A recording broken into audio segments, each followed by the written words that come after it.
Assalamualaikum warahmatullahi wabarakatuh. Materi kita pada video kali ini adalah tentang good governance. Good governance pada umumnya diartikan sebagai pengelolaan pemerintahan yang baik. Kata baik di sini dimaksudkan sebagai mengikuti kaidah-kaidah tertentu sesuai dengan prinsip-prinsip dasar good governance. Kunci utama memahami good governance adalah pemahaman atas prinsip-prinsip di dalamnya. Bertolak dari prinsip-prinsip ini akan didapatkan tolak ukur kinerja suatu pemerintahan. Baik buruknya pemerintahan bisa dinilai bila ia telah bersinggungan dengan semua unsur prinsip-prinsip good governance. Menyadari pentingnya masalah ini, prinsip-prinsip good governance diurai satu persatu sebagaimana tertera di bawah ini. Prinsip yang pertama adalah partisipasi masyarakat. Semua warga masyarakat mempunyai suara dalam pengambilan keputusan, baik secara langsung maupun melalui lembaga-lembaga perwakilan sah yang memiliki kepentingan mereka. Partisipasi menyeluruh tersebut dibangun berdasarkan kebebasan berkumpul dan mengungkapkan pendapat, serta kapasitas untuk berpartisipasi secara konstruktif. Yang kedua, tegaknya supremasi hukum. Kerangka hukum harus adil dan diberlakukan tanpa pandang bulu, termasuk di dalamnya hukum-hukum yang menyangkut hak asasi manusia. Prinsip yang ketiga adalah transparansi. Transparansi dibangun atas dasar arus informasi yang bebas. Seluruh proses pemerintahan, lembaga-lembaga dan informasi perlu dapat diakses oleh pihak-pihak yang berkepentingan, dan informasi yang tersedia harus memadai agar dapat dimengerti dan dipantau. Yang keempat, peduli pada stakeholder. Lembaga-lembaga dan seluruh proses pemerintahan harus berusaha melayani semua pihak yang berkepentingan. Yang kelima, berorientasi pada konsensus. Tata pemerintahan yang baik menjembatani kepentingan-kepentingan yang berbeda demi terbangunnya suatu konsensus menyeluruh dalam hal apa yang terbaik bagi kelompok-kelompok masyarakat. Dan bila mungkin, konsensus dalam hal kebijakan-kebijakan dan prosedur. Yang keenam, kesetaraan. Semua warga masyarakat mempunyai kesempatan memperbaiki atau mempertahankan kesejahteraan bersama. Yang ketujuh, efektivitas dan efisiensi. Proses-proses pemerintahan dan lembaga-lembaga membuahkan hasil sesuai kebutuhan warga masyarakat dan dengan menggunakan sumber-sumber daya yang ada seoptimal mungkin. Yang kedelapan, akuntabilitas. Para pengambil keputusan di pemerintah serta swasta dan organisasi-organisasi masyarakat bertanggung jawab baik kepada masyarakat maupun kepada lembaga-lembaga yang berkepentingan. Bentuk pertanggungjawaban tersebut berbeda satu dengan lainnya, tergantung dari jenis organisasi yang bersangkutan. Yang kesembilan adalah visi strategis. Para pemimpin dan masyarakat memiliki perspektif yang luas dan jauh ke depan atas tata pemerintahan yang baik dan pembangunan manusia, serta kepekaan akan apa saja yang dibutuhkan untuk mewujudkan perkembangan tersebut. Selain itu, mereka juga harus memiliki pemahaman atau kompleksitas kesejarahan, budaya, dan sosial yang menjadi dasar bagi perspektif tersebut. Yang selanjutnya adalah langkah-langkah perwujudan good governance. Yang pertama adalah penguatan fungsi dan peran lembaga perwakilan. Yang kedua, kemandirian lembaga peradilan. Dan yang ketiga, aparatur pemerintahan yang profesional dan penuh integritas.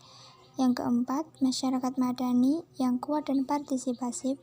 Dan yang terakhir, yang nomor 5 adalah penguatan upaya otonomi daerah. Yang selanjutnya adalah good government dalam kerangka otonomi daerah.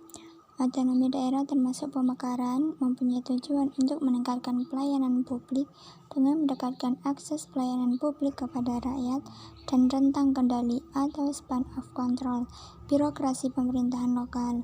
Pelayanan publik merupakan strategis untuk memulai menerapkan good governance, sehingga diasumsikan dapat meningkatkan kualitas pelayanan publik tersebut, kemudian meningkatkan kesejahteraan rakyat atau masyarakat.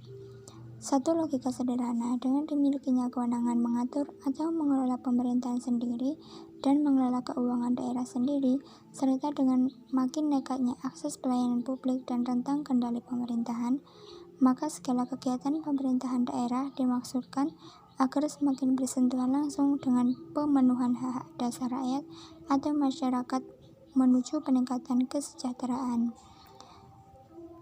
Ada beberapa pertimbangan mengapa pelayanan publik menjadi strategis untuk memulai menerapkan good governance. Pertimbangan yang pertama adalah pelayanan publik selama ini menjadi ranah di mana pemerintah berinteraksi dengan masyarakat. Ini berarti jika terjadi perubahan yang signifikan pada pelayanan publik, dengan sendirinya dapat dirasakan manfaatnya secara langsung oleh masyarakat luas. Keberhasilan mempraktikkan good governance pada pelayanan publik mampu membangkitkan kepercayaan masyarakat luas bahwa menerapkan good governance bukan hanya sebuah mitos, tetapi menjadi suatu kenyataan. Pertimbangan yang kedua adalah pelayanan publik adalah ranah di mana berbagai aspek good governance dapat diartikulasikan secara lebih mudah. Nilai-nilai yang selama ini menjadikan praktek good governance seperti efisien, non-diskriminatif, dan berkeadilan, berdaya tanggap, dan memiliki akuntabilitas tinggi dapat dengan mudah dikembangkan parameternya dalam ranah pelayanan publik. Pertimbangan yang ketiga adalah pelayanan publik melibatkan kepentingan semua pihak, pemerintah mewakili negara, masyarakat sipil, dan mekanisme pasar yang semuanya memiliki kepentingan dan keterlibatan yang tinggi dalam ranah ini.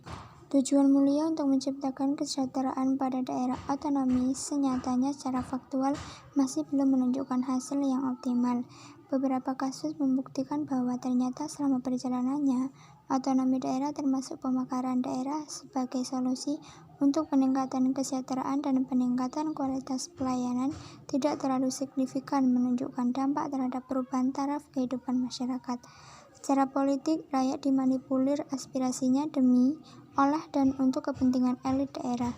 Muncul pula rezim-rezim lokal yang bergaya bak diktator baru atau adipati-adipati penguasa daerah setempat. Rezim ini menjadi kelas penguasa baru.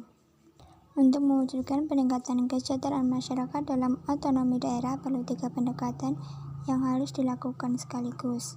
Yang pertama adalah menetapkan dan memasyarakatkan pedoman good governance secara nasional, baik untuk kalangan korporasi maupun publik, yang kemudian bisa ditindaklanjuti dengan pedoman sektoral dari masing-masing industri atau bidang kegiatan. Pendekatan kedua adalah perlu dilakukan penyuluhan, konsultasi, dan pendampingan bagi perusahaan-perusahaan maupun kantor pemerintah yang bermaksud untuk mengimplementasikan good governance. Dengan melakukan kegiatan self-assessment, kemudian memasang rambu-rambu pada masing-masing perusahaan atau instansi pemerintahan.